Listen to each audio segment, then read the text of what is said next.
الحمد لله رب العالمين والصلاة والسلام على سيد المرسلين وعلى آله وأصحابه أجمعين أما بعد সম্মানিত দিনী ভাই বোন, আজকে আমার আলোচ্য বিষয় হলো তাওহীদ। তাওহীদের গুরুত্ব ও প্রয়োজনীয়তা। কোরআন এবং হাদিস থেকে এই বিষয়ে আল্লাহ তাআলা যতটুকু তৌফিক ইনায়াত করেন বলার চেষ্টা করব ইনশাআল্লাহ। সম্মানিত দিনী ভাই বোন, আমাদের মূল পরিচয় আমরা আহলুত তাওহীদ, তাওহীদবাদী, এবং সমস্ত মুসলমানদের মূল পরিচয় আহলুত তাওহীদ, এবং সমস্ত নবীদের মূল পরিচয় ছিল আহলুত তাওহীদ। তো তাওহীদটা আমাদেরকে ভালোভাবে বুঝতে হবে। সমস্ত নবী রাসূলগণ তাদের গোত্রকে তাওহীদের দাওয়াত দিয়েছেন, লা ইলাহা ইল্লাল্লাহ দাওয়াত দিয়েছেন সমস্ত নবী রাসূল। সূরা আম্বিয়ার 25 নম্বর আয়াতে আল্লাহ সুবহানাহু ওয়া তাআলা ইরশাদ করেন, ওয়ামা আরসালনা মিন ক্বাবলিকা মির রাসূলিন ইল্লা নূহি ইলাইহি আন্নাহু লা ইলাহা ইল্লা আনা ফা'বুদুন। আমি আপনার পূর্বে যত নবী রাসূল প্রেরণ করেছি, সমস্ত নবী রাসূলের একটি কাজ ছিল, সেটি হচ্ছে আমি ছাড়া কোনো ইলাহ নেই, সুতরাং তোমরা আমারই ইবাদত করো, আমারই গোলামি করো, আমারই দাসত্ব করো। অনুরূপভাবে সূরা নাহলের 36 নম্বর আয়াতে আল্লাহ সুবহানাহু ওয়া তাআলা ইরশাদ করেছেন, ওয়ালাকাদ বাআসনা ফি কুল্লি উম্মাতির রাসূলা আন ই'বুদুল্লাহা ওয়াজতানিবুত তাগুত। আমি সমস্ত নবী রাসূলকে প্রেরণ করেছি দুইটি প্রত্যাদেশ দিয়ে। একটি হচ্ছে তোমরা আমারই ইবাদত করো, আমারই গোলামি করো, আমারই দাসত্ব করো, আমারই বিধান মেনে চলো, এবং তাওহীদের বিপরীত সমস্ত তাগুতি শক্তিকে পরিহার করো, সমস্ত বাতিল শক্তিকে বর্জন করো। তো এটাই ছিল সমস্ত নবী রাসূলদের মূল দাওয়াতের কাজ, তাওহীদ। এবং সমস্ত নবী রাসূলগণ প্রত্যেকেই স্ব-স্ব-গোত্রকে লা ইলাহা ইল্লাল্লাহ দাওয়াত দিয়েছেন। আদম থেকে নিয়ে আমাদের নবী পর্যন্ত সমস্ত নবীদের দাওয়াতের বিষয়বস্তু ছিল লা ইলাহা ইল্লাল্লাহ। এখানে একটি গুরুত্বপূর্ণ বিষয়, সেটি হচ্ছে যত নবী রাসূল লা ইলাহা ইল্লাল্লাহ দাওয়াত দিয়েছেন, প্রত্যেকের লা ইলাহা ইল্লাল্লাহর প্রথম অংশে কোনো পরিবর্তন হয়নি, দ্বিতীয় অংশে পরিবর্তন হয়েছে। প্রথম অংশ সবসময় অক্ষুণ্ণ ছিল, ঠিক ছিল, লা ইলাহা ইল্লাল্লাহ ছিল। আর দ্বিতীয় অংশে পরিবর্তন আসছে, যেমন ইব্রাহিম লা ইলাহা ইল্লাল্লাহ, ইব্রাহিম খলিলুল্লাহ। লা ইলাহা ইল্লাল্লাহ মুসা কালিমুল্লাহ, লা ইলাহা ইল্লাল্লাহ ঈসা রূহুল্লাহ, লা ইলাহা ইল্লাল্লাহ মুহাম্মাদুর রাসূলুল্লাহ। তো কালেমার প্রথম অংশে কোনো পরিবর্তন হয়নি, দ্বিতীয় অংশে পরিবর্তন আসছে। এটাই ছিল সমস্ত নবী রাসূলদের দাওয়াতের মূল বিষয়বস্তু। আমাদের নবী সাল্লাল্লাহু আলাইহি ওয়াসাল্লাম যখন তাওহীদের দাওয়াত দেন, যখন তিনি নবুয়ত পেলেন, তখন যে সমাজটা ছিল পৃথিবীর সবচেয়ে জঘন্য এবং বর্বর এবং খারাপ এবং নিকৃষ্ট সমাজ, তাকে বলা হয় জাহিলি যুগ, অন্ধকারের যুগ। এমন কোনো অন্যায়, অবিচার, পাপাচার, ব্যভিচার, গুম খুন, ডাকাতি, সন্ত্রাসী, এমন কোনো অপরাধ ছিল না যখন তখন সে অপরাধ সংগঠিত হয়নি, এমন কোনো অপরাধ দুনিয়াতে বাকি ছিল না। সেটাকে বলে জাহিলি যুগ। সে যুগটা ছিল নারীদের যুগ, সে সমাজটা ছিল গুমখুদের সমাজ, সে সমাজটা ছিল ব্যভিচারের সমাজ, সে সমাজটা ছিল চুরি ডাকাতির সমাজ, সে সমাজে নারীদের কোনো মূল্য ছিল না। নারীদেরকে জীবন্ত কবরে পোতা হতো। খুন খারাপি, জেনা ব্যভিচার, আরও যত খারাপ কাজ আছে এগুলো ছিল একদম স্বাভাবিক বিষয়। তখনকার অবস্থা ছিল আল হুকমু লিমান লাহুল কুওয়া, যার ক্ষমতা, যার যতটুকু ক্ষমতা, যার জোর যত বেশি, সে তত বেশি ক্ষমতা প্রদর্শন করে সমাজ ব্যবস্থাকে চালাতো। জোর যার, ক্ষমতা তার। এই ছিল জাহিলি যুগের অবস্থা। ওই সময় রাসূলুল্লাহ সাল্লাল্লাহু আলাইহি ওয়াসাল্লাম এসে সবাইকে এই দাওয়াত দেননি যে তোমরা চুরি করো না, ডাকাতি করো না, সন্ত্রাসী করো না, ব্যভিচার করো না, রাহাজানি করো না, আত্মীয়তা সম্পর্ক ছিন্ন করো না, সুদ ঘুষ খেও না, মানুষের হক নষ্ট করো না। তো রাসূলুল্লাহ সাল্লাল্লাহু আলাইহি ওয়াসাল্লাম এই সমস্ত দাওয়াত তার উম্মতকে দেননি। তিনি একটি দাওয়াত দিয়েছেন, সেটা হলো লা ইলাহা ইল্লাল্লাহ, আল্লাহ ছাড়া কোনো ইলাহ নেই, আল্লাহ ছাড়া সত্যিকারের কোনো মাবুদ নেই। তো আমাদেরও দাওয়াতের বিষয়বস্তু একটি, সেটি হচ্ছে লা ইলাহা ইল্লাল্লাহ, আল্লাহ ছাড়া কোনো সত্যিকারের ইলাহ নেই, সত্যিকারের মাবুদ নেই। এখন বিষয়টা হচ্ছে লা ইলাহা ইল্লাল্লাহ এর সংজ্ঞা কী, এর ব্যাখ্যা কী, এর মর্মকথা কী, এর দাবি কী, এগুলো যদি আমি জানতে না পারি, শিখতে না পারি, তাহলে লা ইলাহা ইল্লাল্লাহ আমার মধ্যে আসবে না। এই জন্য অবশ্যই লা ইলাহা ইল্লাল্লাহ ইলম অর্জন করতে হবে।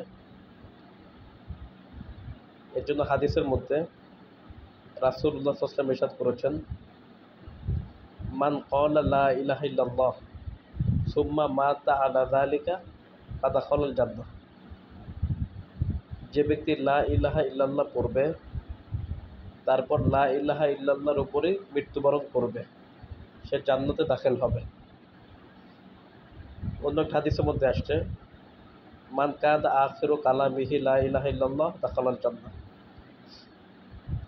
যে ব্যক্তির আখের কালাম, সর্বশেষ কালাম হবে লা ইলাহা ইল্লাল্লাহ, সে জান্নাতে দাখিল হবে, জান্নাতে প্রবেশ করবে। তো এখন শুধু লা ইলাহা ইল্লাল্লাহ শিখলে হবে না, লা ইলাহা ইল্লাল্লাহর উপর মৃত্যু পর্যন্ত অবিচল থাকতে হবে, অনড় থাকতে হবে। তো সেটার জন্য লা ইলাহা ইল্লাল্লাহর ইলম অর্জন করতে হবে।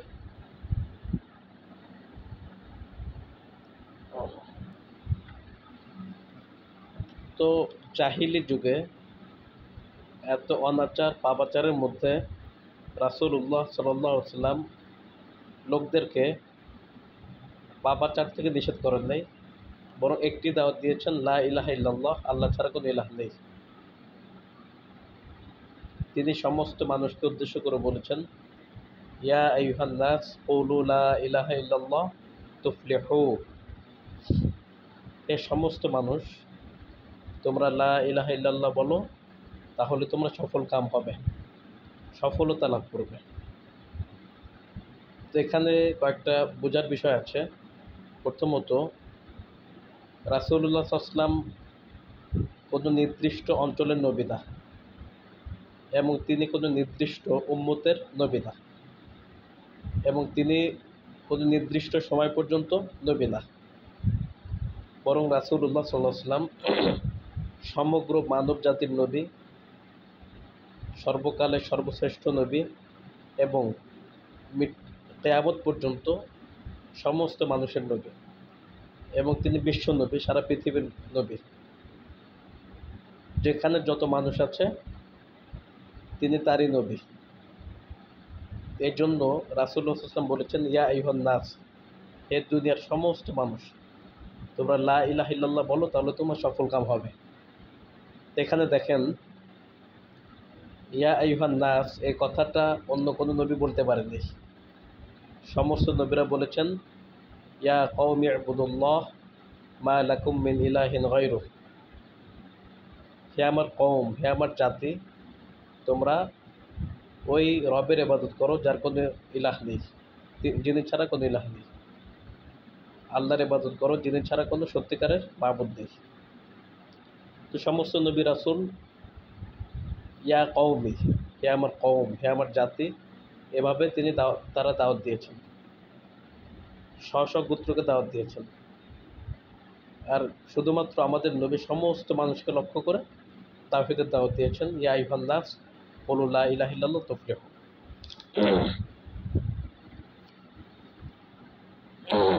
এবং রাসূলুল্লাহ সাল্লাল্লাহু আলাইহি ওয়াসাল্লাম যখন কাউকে কোথাও পাঠাতেন, সর্বশেষ নসিহত করতেন তাওহীদের। হযরত মুআয ইবনে জাবাল রাদিয়াল্লাহু আনহুকে রাসূলুল্লাহ সাল্লাল্লাহু আলাইহি ওয়াসাল্লাম যখন ইয়ামেনে পাঠালেন, পাঠানোর আগ মুহূর্তে তিনি সর্বশেষ নসিহত করলেন, ইন্নাকা তাআতি কওমান আহলাল কিতাব ফাদউহুম শাহাদাতি আল্লা ইলাহা ইল্লাল্লাহ ওয়া আন্নী রাসূলুল্লাহ ফাআলিমহুম আন্নাল্লাহা ক্বাদ ইফতারাদা আলাইকুম খামসা সালাওয়াত। হে মুআয, তুমি এমন একটি জাতির কাছে যাচ্ছ যারা আহলে কিতাব, সুতরাং তুমি তাদেরকে দুটি দাওয়াত দিবে। ফাদউহুম ইলা শাহাদাতি আল্লা ইলাহা ইল্লাল্লাহ ওয়া আন্নী রাসূলুল্লাহ, যে আল্লাহ ছাড়া কোনো ইলাহ নেই এবং আমি আল্লাহ রাসূল, এই দুটি সাক্ষ্যের দাওয়াত দিবে। আল্লাহ ছাড়া কোনো প্রকৃত ইলাহ নেই, সত্যিকারের মাবুদ নেই, এবং আমি আল্লাহ রাসূল, এই দুটি দাওয়াত দিবে। তাহলে আমরা বুঝতে পারলাম দাওয়াত শুধুমাত্র একটি, সেটি হচ্ছে লা ইলাহা ইল্লাল্লাহ। এরপরে রাসূলুল্লাহ সাল্লাল্লাহু আলাইহি ওয়াসাল্লাম বললেন, ফাআলিমহুম, তারপরে তুমি তাদেরকে শেখাবে, ইলম দান করবে, জ্ঞান দান করবে, যে ইফতারাদা আলাইকুম খামসা সালাওয়াত, আল্লাহ তাআলা তোমাদের উপরে 5 ওয়াক্ত নামাজ ফরজ করেছেন। এরপরে সিয়াম, যাকাত ইত্যাদি বিভিন্ন বিধানের কথা রাসূলুল্লাহ সাল্লাল্লাহু আলাইহি ওয়াসাল্লাম তার কাছে বললেন। তা আমরা হাদিস থেকে বুঝতে পারলাম যে এখানে মূল দাওয়াত হচ্ছে তাওহীদের, লা ইলাহা ইল্লাল্লাহ। আর বাকি যত ইবাদত আছে, আমল আছে, এগুলির ইলম অর্জন করতে হবে, এগুলির ইলম মানুষকে শেখাতে হবে, কিন্তু দাওয়াত একটাই হবে, সেটা হলো লা ইলাহা ইল্লাল্লাহ।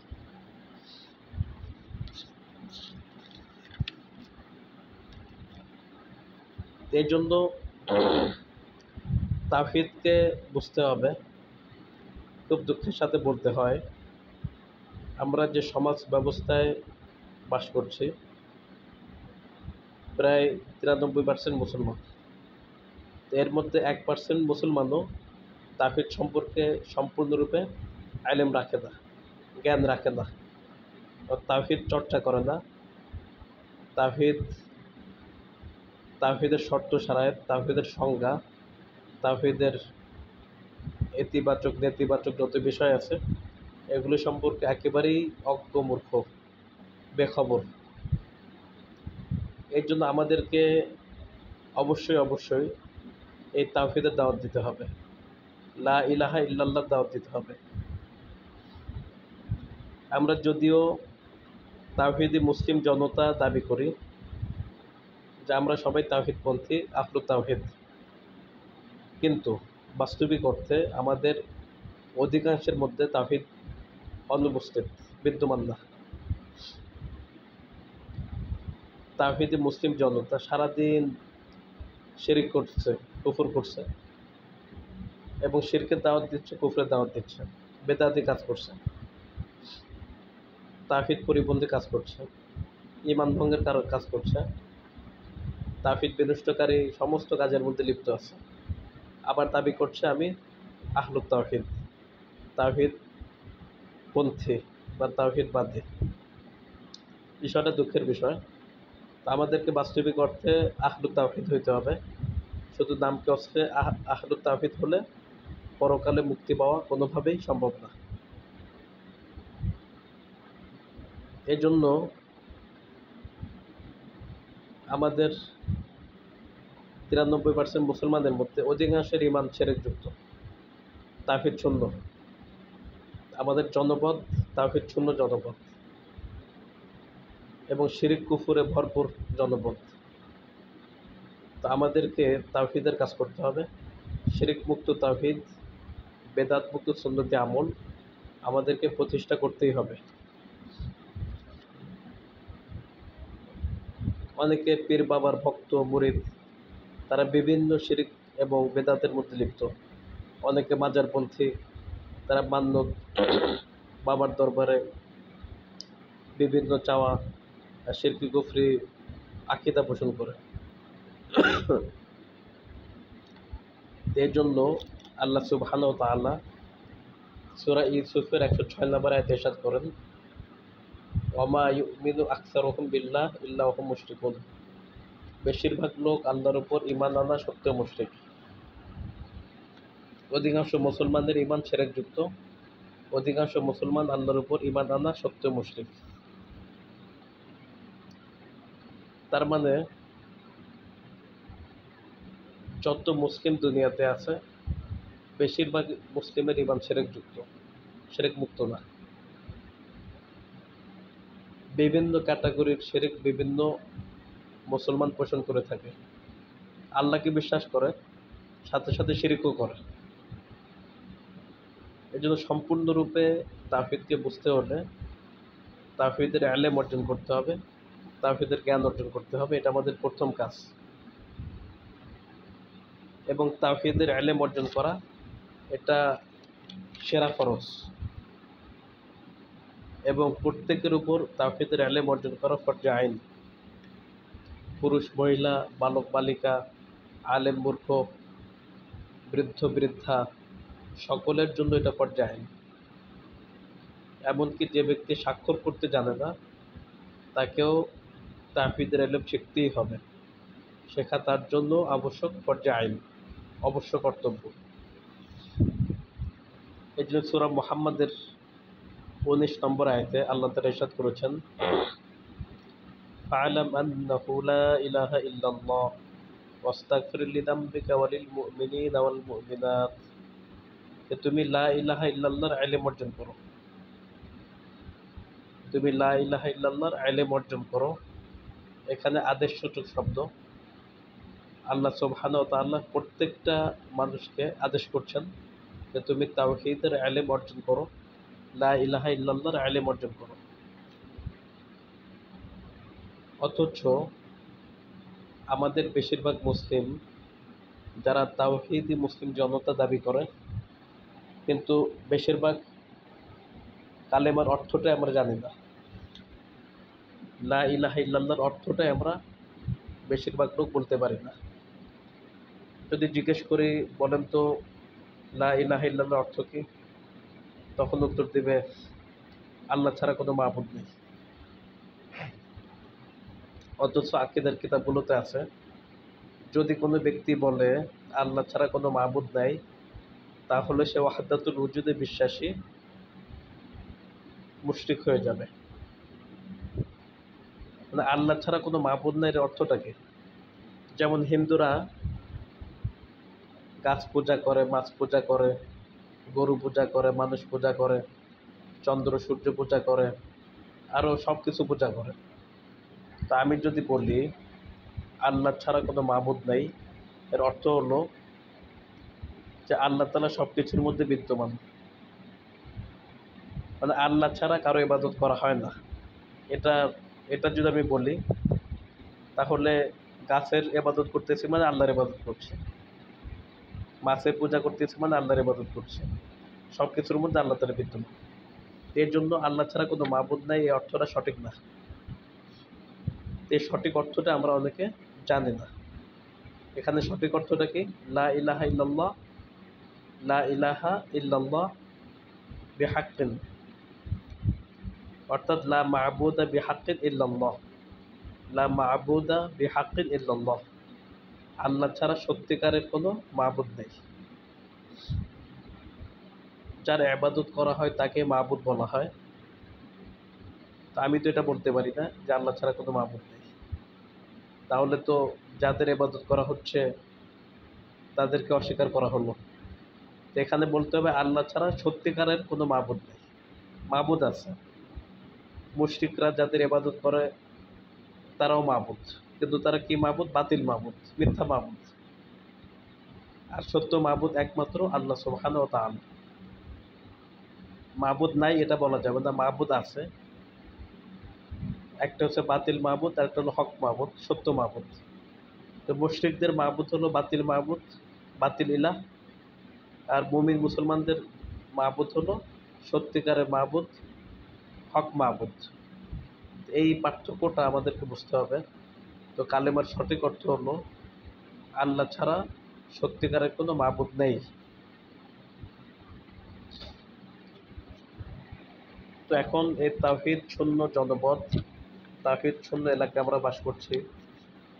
তো আমাদের প্রথমত করণীয় হলো এই তাওহীদের ইলম শিখতে হবে, তাওহীদ জানতে হবে, তাওহীদ বুঝতে হবে, তাওহীদের উপর অটল অবিচল থাকতে হবে এবং প্রথমত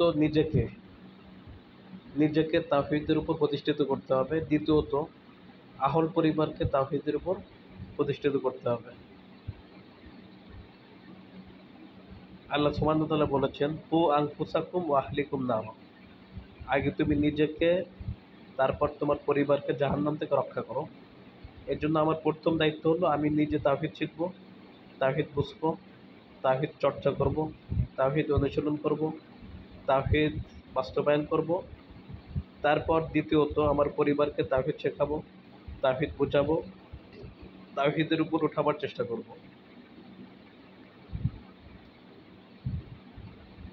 এর জন্য আল্লাহ সুবহানাহু ওয়া তাআলা আমাদের নবীকে প্রথম নবী বানিয়েছেন, এরপরে রাসূল বানিয়েছেন। আমাদের নবীকে তিনি নবী বানিয়েছেন ইকরা বিসমি রাব্বিকাল্লাযী খালাক, এই সূরার ৫টি আয়াত দিয়ে প্রথমে তিনি আমাদের নবীকে নবী বানিয়েছেন। এরপরে সূরাতুল মুদ্দাসির, ইয়া আইয়ুহাল মুদ্দাসির কুম ফাআনজির ওয়া রাব্বাকা ফাকাব্বির ওয়া সিয়াবাকা ফাতাহহির। এই আয়াতের মাধ্যমে আল্লাহ সুবহানাহু ওয়া তাআলা আমাদের নবীকে রাসূল বানিয়েছেন। তো এই আয়াতের অর্থটা কি? ইয়া আইয়ুহাল মুদ্দাসির, রাসূলুল্লাহ সাল্লাল্লাহু আলাইহি ওয়াসাল্লাম যখন প্রথম ওহী প্রাপ্ত হলেন, হওয়ার পরে তিনি ভয় পেয়ে গেলেন, ভীত সন্ত্রস্ত হয়ে গেলেন। তারপরে আম্মাজান খাদিজার কাছে গিয়ে আশ্রয় নিলেন। তখন তিনি একটি কম্বল গায়ে দিয়ে শুয়েছিলেন। তো আল্লাহ তাআলা আমাদের রাসূলকে উদ্দেশ্য করে বলছেন, এই গোটা মানব জাতি শিরকের মধ্যে ডুবে আছে, কুফরের মধ্যে ডুবে আছে, বাতিল আকীদার মধ্যে ডুবে আছে, আর আপনি কম্বল গায়ে দিয়ে ঘুমাচ্ছেন, এটা হবে না। হে আমার নবী, হে আমার রাসূল, হে কম্বল আবৃত আমার খলিল, আমার বন্ধু, কুম, আপনি দাঁড়ান, দাঁড়িয়ে যান, ফাআনজির, এবং সমস্ত মানুষকে শিরক থেকে সতর্ক করুন। মানে ফাআনজির আনি শিরকি, সমস্ত মানুষকে শিরক থেকে ভীতি প্রদর্শন করুন, সেই শিরক থেকে সতর্ক করুন, শিরক থেকে বাঁচান। তো শিরক থেকে বাঁচানোর পরে সমস্ত মানুষের অন্তর যখন শিরক মুক্ত হবে, তো শিরক মুক্ত হওয়ার পরে কী করতে হবে? ওয়া রাব্বাকা ফাকাব্বির, আপনার রবের তাকবীর তাওহীদ, আপনার রবের বরত্ব ঘোষণা করুন। কবরের মধ্যে এটাই প্রশ্ন করা হবে, তাওহীদের প্রশ্ন করা হবে, তাওহীদের রুবুবিয়্যার প্রশ্ন করা হবে। এর অর্থটা হলো শিরক মুক্ত হয়েছে, শিরক মুক্ত হওয়ার পর এখন তাওহীদের বীজ রোপণ করে দিন, তাওহীদের গাছ লাগিয়ে দিন। আমি একটু অসুস্থতার সাথেই আলোচনা করছি, এর জন্য আমি একটু দুঃখিত। সকলেই দিলের কান দিয়ে শুনি, আমলের নিয়তে শুনি এবং দাওয়াতের নিয়তে শুনি। আল্লাহ তাআলা আমাদের সকলকে কবুল করুন, আমিন। তো হে নবী, হে কম্বলওয়ালা নবী, আপনি দাঁড়ান, বা আংদির আনিশিরকি, এবং মানুষকে শিরক থেকে রক্ষা করুন, সতর্ক করুন এবং তাওহীদের বীজ রোপণ করুন। এরপরে আল্লাহ তাআলা কি বললেন? ওয়াসিয়াবাকা ফাতাহির, হে নবী, আপনার কাপড়, আপনার পোশাককে পরিচ্ছন্ন রাখুন। এখানে প্রশ্ন আসতে পারে, নবীর কাপড় কি পরিচ্ছন্ন রাখবে? তো এই ওয়াসিয়াবাকা ফাতাহির এর মধ্যে অনেক মর্ম কথা আছে। এটা বালাগাতের অনেক বড় একটি বিষয়। অর্থাৎ আল্লাহ তাআলা বুঝাইতে চাচ্ছেন, আপনি যে সমাজে আছেন চতুর্দিকে শিরকে ভরপুর, সকলে মুশরিক। তো আপনি মানুষকে শিরক থেকে বাঁচাবেন, শিরক থেকে রক্ষা করবেন। তো এমনভাবে রক্ষা করতে হবে যাতে শিরকের কোনো সংমিশ্রণ আপনার সাথে স্পর্শ না করে। এই জন্য খুব সতর্কতার সাথে শিরক থেকে মানুষকে উদ্ধার করতে হবে। যে আপনি মানুষকে শিরক থেকে উদ্ধার করতে গিয়ে আপনি শিরকে ডুবে পড়লেন, হয়তো শিরক আপনাকে আক্রমণ করলো, স্পর্শ করলো, এটা যাতে না হয়। এর জন্য আল্লাহ বললেন ওয়াসিয়াবাকা ফাতাহির, আপনার কাপড়কে পবিত্র রাখিয়েন, শিরক থেকে পবিত্র রাখিয়েন।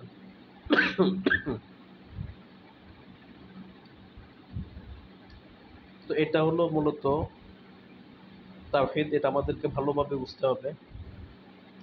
এই সমস্ত নবীদের দাওয়াত ছিল লা ইলাহা ইল্লাল্লাহ, সমস্ত সাহাবীদের দাওয়াত ছিল লা ইলাহা ইল্লাল্লাহ, আল্লাহ ছাড়া কোনো ইলাহ নেই, আল্লাহ ছাড়া সত্যিকারের কোনো মাবুদ নেই। এটা আমাদের প্রথম দাওয়াত, মূল দাওয়াত। তো শুধু কালেমা শিখলেই হবে না, শুধু তাওহীদের ইলম অর্জন করলেই হবে না, মৃত্যু পর্যন্ত তাওহীদের উপরে অবিচল থাকতে হবে, অটল থাকতে হবে। এর জন্য আমি আপনাদের সামনে কয়েকটি বিষয় তুলে ধরছি, কয়েকটি উপকরণ তুলে ধরছি। এগুলো অনুযায়ী চলতে পারলে ইনশাআল্লাহ মৃত্যু পর্যন্ত তাওহীদের উপর আমরা অটল থাকতে পারবো ইনশাআল্লাহ। তো তাওহীদের উপর অটল থাকার জন্য 1 নাম্বার কাজ হচ্ছে তাওহীদের ইলম অর্জন করা। তাওহীদের উপর অটল অবিচল থাকার জন্য আমি আপনাদের সম্মুখে 11টি বিষয় আলোচনা করব। তো 11টি বিষয়ের প্রথম বিষয় হলো ইলম, তাওহীদের ইলম অর্জন করা। তো আল্লাহ তাআলা সূরা মুহাম্মাদের মধ্যে ইরশাদ করেছেন, ফাআলাম আন্নাহু লা ইলাহা ইল্লাল্লাহ, তুমি লা ইলাহা ইল্লাল্লাহ ইলম অর্জন করো। এটা প্রথম কাজ। এক্ষেত্রে কোনো বাধা নিষেধ নেই, শিশু থেকে বৃদ্ধ পর্যন্ত সকলকে লা ইলাহা ইল্লাল্লাহর ইলম অর্জন করতেই হবে।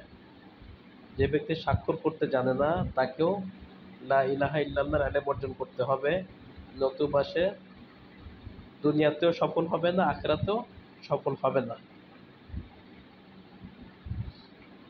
যে ব্যক্তি লা ইলাহা ইল্লাল্লাহ বলবে সে দুনিয়াতেও সফল, আখিরাতেও সফল। এর জন্য লা ইলাহা ইল্লাল্লাহর উপর দৃঢ় থাকার জন্য, অবিচল থাকার জন্য প্রথম কাজ হলো লা ইলাহা ইল্লাল্লাহর ইলম অর্জন করা।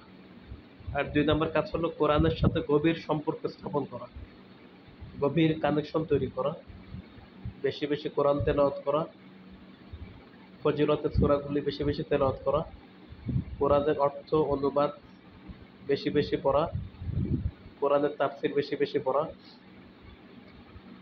হযরত আব্দুল্লাহ ইবনে আব্বাস রাদিয়াল্লাহু আনহু ইরশাদ করেছেন, কোরআনের অর্ধেকই হলো তাওহীদের বিষয় লেখা, কোরআনের অর্ধেকই তাওহীদের বিষয়। এর জন্য কোরআনের অর্ধেক বিষয়ই তাওহীদের উপর লেখা। তো যে ব্যক্তি শুধু কোরআনের আয়াত পড়বে এবং অনুবাদ করবে, অর্থ পড়বে, সে ব্যক্তি অর্ধেক তাওহীদ বুঝে ফেলবে। আর 500 আয়াত আছে হুকুম আহকাম সম্পর্কে, ওগুলো তাফসীরের বিষয়। এরকম আরও কিছু বিষয় আছে। এছাড়া বেশিরভাগ হলো তাওহীদের আলোচনা। তো তাওহীদের উপর অটল থাকার জন্য কোরআনের সাথে গভীর সম্পর্ক স্থাপন করতে হবে। কাফেররা রাসূলুল্লাহ সাল্লাল্লাহু আলাইহি ওয়াসাল্লামকে বলেছিল এই কোরআন কেন একসাথে নাজিল হয় না? এই যে একটু একটু করে এক আয়াত দুই আয়াত, এক সূরা দুই সূরা এভাবে নাজিল অবতীর্ণ হচ্ছে, তো এটা একসাথে কেন অবতীর্ণ হয় না? তখন আল্লাহ সুবহানাহু ওয়া তাআলা উত্তরে বলেছেন, এর জন্য একসাথে হয় না, লিনুসাব্বিতা বিহি ফুআদাক, আমি এই কোরআনের সমস্ত বিষয়কে লিনুসাব্বিতা বিহি ফুআদাক, আপনার অন্তরে সাবিত করতে চাই, প্রতিষ্ঠিত করতে চাই। এর জন্য আমি ধীরে ধীরে কোরআনের আয়াতগুলো অবতীর্ণ করি। এর জন্য ধীরে ধীরে কোরআনের সমস্ত আয়াতগুলির অনুবাদ করতে হবে, অর্থ পড়তে হবে, আয়াত তেলাওয়াত করতে হবে, তাফসীর পড়তে হবে, তাহলে তাওহীদের উপর অটল থাকা সম্ভব হবে। আরেকটি বিষয় হচ্ছে, যে জিনিসটা সকলের প্রয়োজন হয়, ওই জিনিসটা আল্লাহ তাআলা সবার জন্য সহজ করে দিয়েছেন। যেমন পানি, এটা সবার প্রয়োজন, পানি ছাড়া কেউ বাঁচতে পারবে না, এই জন্য আল্লাহ তাআলা পানিকে সবার জন্য সহজ করে দিয়েছেন। পানিকে কেনাও লাগে না, একদম ফ্রি করে দিয়েছেন। বাতাস, অক্সিজেন, বাতাস ছাড়া মানুষ চলতে পারে না, মানুষ বাঁচতে পারবে না, এই জন্য আল্লাহ তাআলা বাতাসকে একদম ফ্রি করে দিয়েছেন। তো ঠিক তদ্রূপ তাওহীদ, তাওহীদ ছাড়া মানুষ বাঁচতে পারবে না, আখিরাতে মুক্তি পাবে না, সফলতা লাভ করতে পারবে না, দুনিয়াতেও কোনো সমস্যা থেকে বাঁচতে পারবে না। এই জন্য আল্লাহ তাআলা তাওহীদকেও একদম ফ্রি করে দিয়েছেন, সহজ করে দিয়েছেন। কোরআনের অর্ধেকই হলো তাওহীদের বিষয়। তা আমাদেরকে একটু চেষ্টা করতে হবে এতটুকুই। তো তাওহীদের উপর অটল অবিচল থাকার জন্য এক নম্বর বিষয় তাওহীদের ইলম অর্জন করা, দুই নম্বর বিষয় কোরআনের সাথে গভীর সম্পর্ক স্থাপন করা, তিন নম্বর বিষয় কোরআন হাদিস রাসূলুল্লাহ সাল্লাল্লাহু আলাইহি ওয়াসাল্লাম এবং সাহাবীদের মতো করে বুঝতে হবে। হাদিস কোরআন আমাদের মতো করে বুঝতে হবে না, রাসূল এবং সাহাবীদের মতো বুঝতে হবে, তাহলে আমরা তাওহীদের উপর অটল থাকতে পারবো। সমাজে অনেক বিষয় আছে, মাসলাগত বিষয় আছে, বিশেষ করে আকীদাগত বিষয়গুলি কখনোই রাসূলুল্লাহ এবং সাহাবীদের বক্তব্য ছাড়া অন্য কারো বক্তব্য মানা যাবে না। যে মানবে সে পথভ্রষ্ট হবে। উদাহরণত আমি একটা হাদিস পাঠ করি। রাসূলুল্লাহ সাল্লাল্লাহু আলাইহি ওয়াসাল্লাম ইরশাদ করেছেন, লা তাকুমু সাআ হাত্তা ইকালা ফিল আরদি আল্লাহ আল্লাহ। ওই সময় পর্যন্ত কিয়ামত সংঘটিত হবে না যতক্ষণ পর্যন্ত পৃথিবীর মধ্যে কেউ আল্লাহ আল্লাহ বলার মতো থাকবে। তার আগ পর্যন্ত কিয়ামত সংঘটিত হবে না। তা আমি যদি আমার মতো করে হাদিসটা বুঝি, তাহলে বুঝবো কি, আল্লাহ আল্লাহ জিকির যতদিন চলবে ততদিন কিয়ামত সংঘটিত হবে না। তবে আল্লাহ আল্লাহ জিকির করতে থাকলাম সকাল বিকাল। তো সাহাবারা তো এই হাদিসের ব্যাখ্যা এভাবে বোঝেন নাই। সাহাবারা কখনোই শুধু আল্লাহ আল্লাহ জিকির করেনি, আল্লাহর আগ পরে অবশ্যই সিফাতকে যুক্ত করে এরপরে জিকির করতে হবে। আমাদের নবী রাসূলুল্লাহ সাল্লাল্লাহু আলাইহি ওয়াসাল্লাম, ওনার নাম যদি আমরা উল্লেখ করি, শুধু মোহাম্মদ বলি না, এটা একটা বেয়াদবি। মোহাম্মদ বলার সাথে সাথে রাসূলুল্লাহ বলি, দরুদ শরীফ বলি। তাহলে মোহাম্মদ সাল্লাল্লাহু আলাইহি ওয়াসাল্লাম আল্লাহর একটা মাখলুক, তার নাম নেওয়ার সাথে সাথে আমরা কি করি, তার সিফাত গুণাগুণ বর্ণনা করি। আর আল্লাহ তাআলা খালেক, তার নাম শুধু আল্লাহ আল্লাহ বলবো, এটা একটা বেয়াদবি। এর জন্য হাদিসের মধ্যে যেগুলি আসছে, সুবহানাল্লাহ, আলহামদুলিল্লাহ, আল্লাহু আকবার, লা ইলাহা ইল্লাল্লাহ, এটা আল্লাহর সাথে সিফাত যুক্ত আছে, এটা হলো সুন্নাহ। তো এরকম সমস্ত বিষয়কে সাহাবাদের মতো বুঝতে হবে। আল্লাহ তাআলা কোথায় আছেন? সাহাবীদের বিশ্বাস ছিল আল্লাহু ফিস সামা, আল্লাহ আসমানের উপর। কোরআন বলছে আর রহমানু আলাল আরশিস ইস্তাওয়া, আল্লাহ আরশের উপর সমুন্নত। তা আমরা বিশ্বাস করতেছি আল্লাহ সর্বত্র বিরাজমান। এরকম আমাদের মতো করে ব্যাখ্যা করলে তাওহীদের উপর অটল থাকা সম্ভব হবে না। তো তাওহীদের উপর অটল থাকার জন্য ৪ নম্বর বিষয় হচ্ছে আমল করতে হবে। আমল করতে হবে। আর আমলটা কখন করতে পারবো আমরা? তাওহীদ বুঝতে পারলে আমল করা সম্ভব। আর তাওহীদ বুঝতে না পারলে আমল করা কখনোই সম্ভব নয়। যে ব্যক্তি সুদ খায়, ঘুষ খায়, চুরি করে, ডাকাতি করে, সন্ত্রাসী করে, নামাজ ত্যাগ করে, মিথ্যা কথা বলে, মুনাফিকি করে, হিংসা বিদ্বেষ পোষণ করে, আর অনেক গুনার কাজ করে, বুঝতে হবে সেই ব্যক্তির মধ্যে তাওহীদ আসে নাই। সে ব্যক্তি তাওহীদ বোঝে নাই।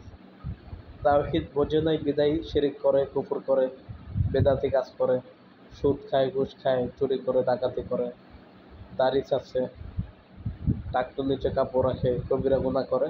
এর মূল কারণ হলো তাওহীদ বোঝে নেই। সে যদি তাওহীদ বুঝতো তাহলে অবশ্যই ৫ ওয়াক্ত সালাত জামাতের সাথে আদায় করত। সে যদি তাওহীদ বুঝতো অবশ্যই সুদ, ঘুষ, চুরি, ডাকাতি, সন্ত্রাসী, রাহাজানি সমস্ত অপকর্ম থেকে বেঁচে আসতো। তাওহীদই তাকে সমস্ত অন্যায় থেকে ফিরায় নিয়ে আসতো, বাঁচাতো। তো মূল বিষয়টা হলো তাওহীদ সে বুঝতে পারেন না। তাওহীদের উপর অটল অবিচল থাকার জন্য ৫ নম্বর বিষয় হলো নবীদের ঘটনা বেশি বেশি পড়া।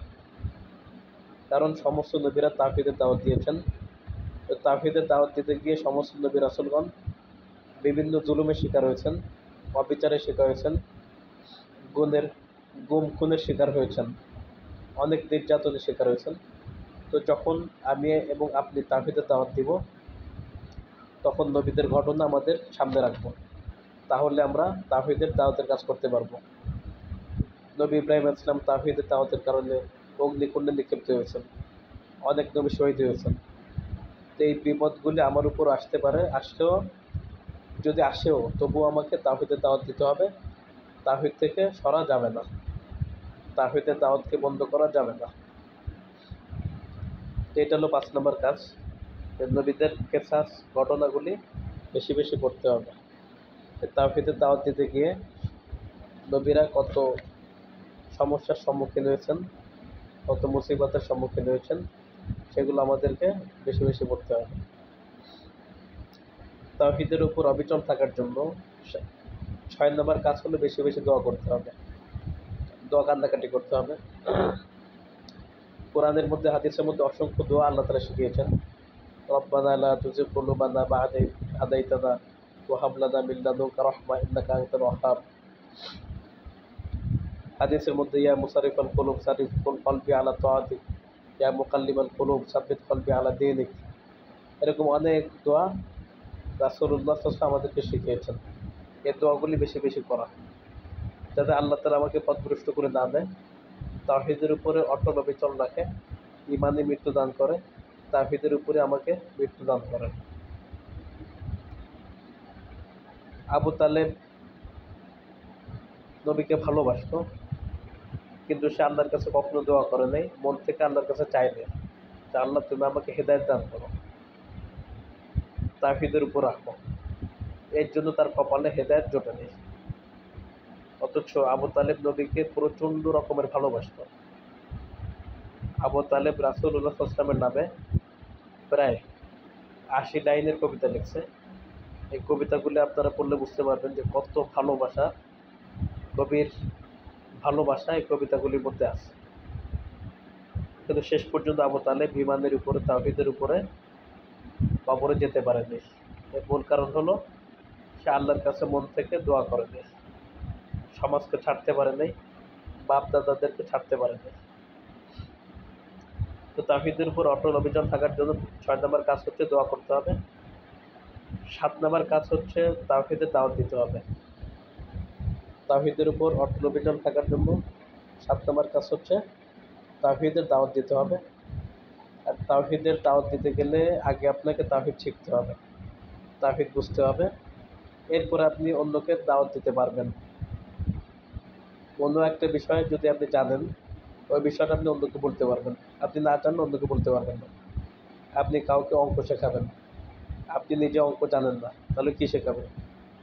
আগে নিজেকে অঙ্ক শিখতে হবে, বুঝতে হবে, এরপর অন্যকে অঙ্ক শেখাইতে হবে। তো আপনি তাওহীদ অন্যকে বোঝাবেন, তাওহীদের দাওয়াত দিবেন।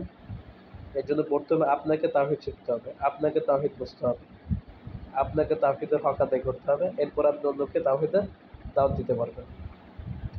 তো তাওহীদের উপর অবিচল থাকার জন্য ৮ নম্বর কাজ হলো বেশি বেশি জিকির করা।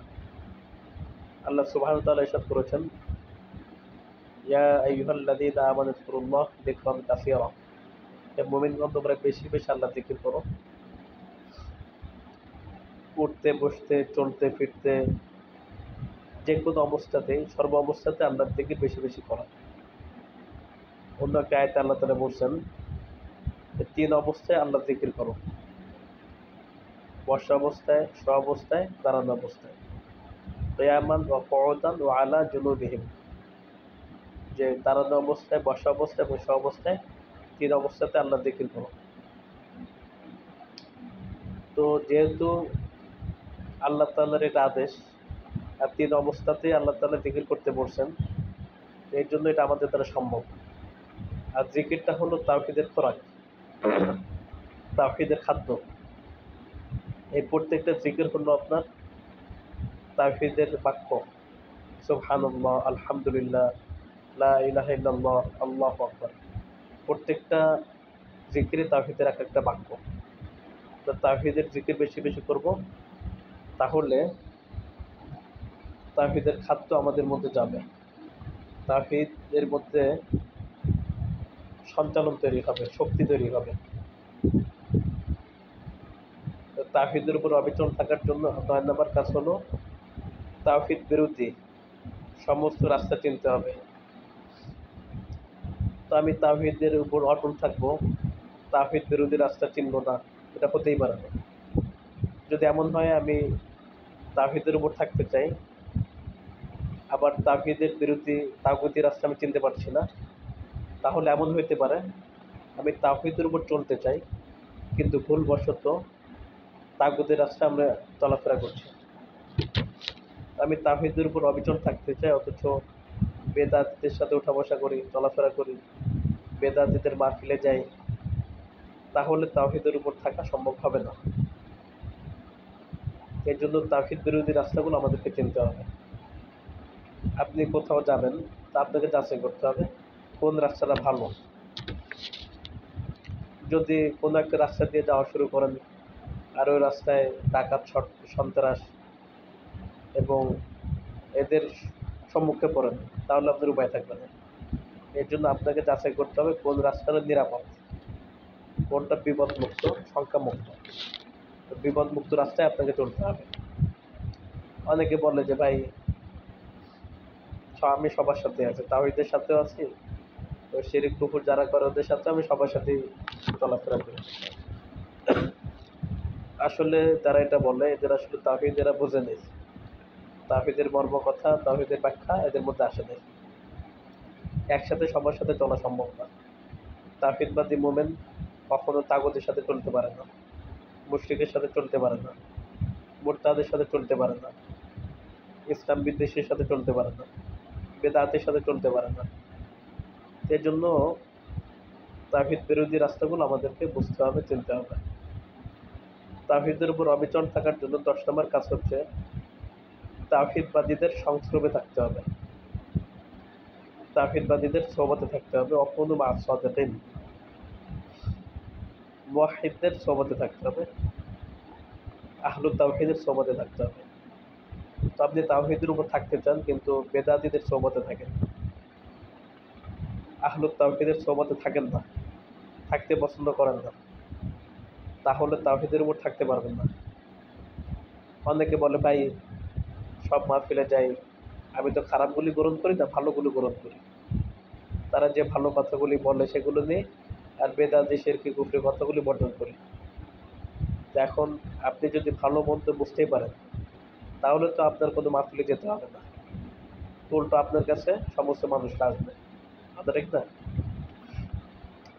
আপনি বুঝতে পারেন নাই তো বিদায় মাহফিলে যাচ্ছেন, সে শিরকি কথা বললো, কুফরির কথা বললো, তা বেদাতি কথা বললো, তার সুন্নতির কথা বললো, আপনি ধরবেন কীভাবে? এটা বুঝতে হলে তো এলেম লাগবে। এই জন্য তাওহীদবাদীদের সোহবতে থাকতে হবে, বেদাতীদের থেকে দূরত্ব বজায় রাখতে হবে, তাদের সংস্রব থেকে দূরে থাকতে হবে। কারণ অনেক ভালো ভালো কথা বলতে, অনেক ভালো ভালো কথার মধ্যে একটু শিরক ঢুকাই দিবে, বেশি ঢুকাই দিবে, আর ওই বিষক্রিয়ায় সব কিছু নষ্ট হয়ে যাবে। এর জন্য বেদাতীদের থেকে সর্বোচ্চ দূরত্ব অবলম্বন করতে হবে। তো তাওহীদের উপর অবিচল থাকার জন্য 11 নম্বর কাজ হচ্ছে পূর্ববর্তীদেরকে ছাড়তে হবে, বাপদাদার অনুসরণকে ছাড়তে হবে, বাপদাদার অন্ধভক্তিকে ছাড়তে হবে। রাসূলুল্লাহ সাল্লাল্লাহু আলাইহি ওয়াসাল্লাম যখন তাওহীদের দাওয়াত দেন, ওই সময়ে তিনি এই কথাটাই বলতেন, উতরুকু মা ইয়াকুলু আবাউকুম, তোমাদের বাপদাদারা যা বলতো সেগুলি বর্জন করো, সেগুলো ত্যাগ করো। তা আমাদের বিষয়টা হচ্ছে আমরা সেগুলো ত্যাগ করতে চাই না, আমরা সেগুলো ত্যাগ করতে চাই না। সমাজকে ত্যাগ করতে চাই না, বাপদাদাদেরকে ত্যাগ করতে চাই না, বয় মুরব্বীদেরকে ত্যাগ করতে চাই না, গুরুদেরকে ত্যাগ করতে চাই না, অথচ তাওহীদের উপর থাকতে চাই। এটা সম্ভব না।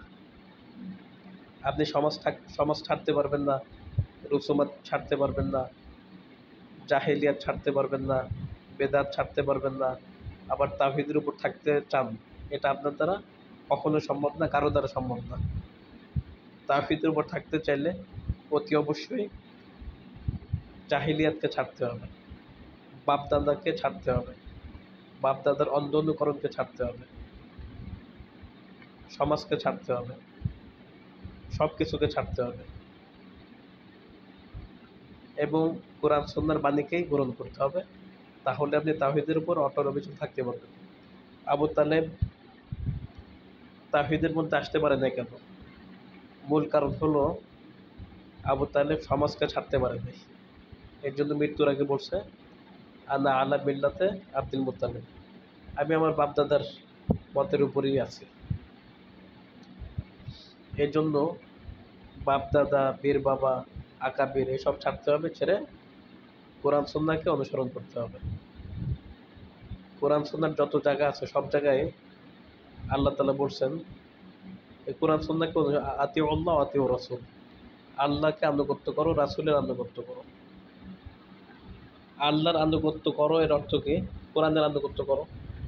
আতিউর রাসূল, রাসূলের আনুগত্য করো এর অর্থ কি? সুন্নাহর ইতাআত করো, সুন্নাহর আনুগত্য করো। হাদিসের মধ্যে আসছে, তারাকতু ফিকুম আমরাইন, আমি তোমাদের মধ্যে দুইটা বিষয় রেখে যাচ্ছি, লাং তাদিল্লু মা তামাসসাকতুম বিহিমা, তোমরা পথভ্রষ্ট হবে না যদি এই দুইটা বিষয়কে আঁকড়ে ধরতে পারো। কি কি? কিতাবাল্লাহ ওয়া সুন্নতি, আল্লাহর কিতাব এবং আমার সুন্নাহ। এরকম অসংখ্য অগণিত জায়গা আছে, সবখানেই শুধুমাত্র আল্লাহ এবং রাসূলকে অনুসরণের কথা বলা হয়েছে, অর্থাৎ কোরআন এবং সুন্নাহকে অনুসরণের কথা বলা হয়েছে, আর বাকিগুলোকে বর্জন করতে বলা হয়েছে। তা আমরা কি করি? কোরআন সুন্নাহ অনুসরণ না করে আমাদের আকাবির, আমাদের আলেম, আমাদের বুজুর্গ, আমাদের পীর সাহেব কি বলছে সেটা আমরা অনুসরণ করি। অথচ প্রত্যেক বিষয় দেখা দরকার কোরআন সুন্নাহ কি বলে এবং সেটাকে মান্য করাই উচিত। আর বাপ দাদা, ময় মুরব্বী কি বলে সেটা দেখার কোনো বিষয় না। যদি তাদের কথা কোরআন সুন্নাহর সাথে মিলে আলহামদুলিল্লাহ, আর না মিললে সেটা বর্জন করতে হবে, নচেৎ তাওহীদের উপর ওঠা কখনোই সম্ভব নয়। তো তাওহীদের উপরে যৎসামান্য আলোচনা করলাম। আল্লাহ তাআলা আমাদের সকলকে এই তাওহীদের বিষয়বস্তু, তাওহীদের গুরুত্ব বোঝার তৌফিক এনায়েত করেন এবং তাওহীদের উপর অবিচল থাকার জন্য 11টি উপকরণ বলছি, এগুলো মেনে নিজের মধ্যে বাস্তবায়ন করে, নিজের মধ্যে তাওহীদ প্রতিষ্ঠা করে, তাওহীদ নিয়ে কবরে যাওয়ার তৌফিক এনায়েত করেন। আমিন। আলহামদুলিল্লাহি রাব্বিল আলামিন। আসসালামু আলাইকুম ওয়া রাহমাতুল্লাহি ওয়া বারাকাতুহু।